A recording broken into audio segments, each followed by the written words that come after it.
Forming T-budding. To perform this method, you will need 2 rootstock, grafting knife, at tape.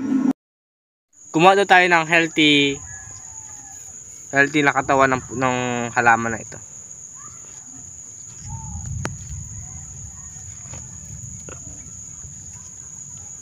Okay na. Tapos sa isang rootstock, gumawa tayo ng par letter T.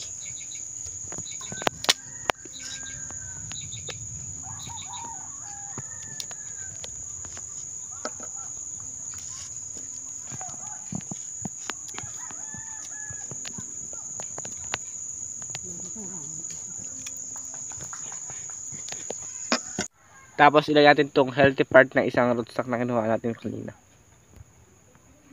Tapos secure natin ng balat ng isang rootstock.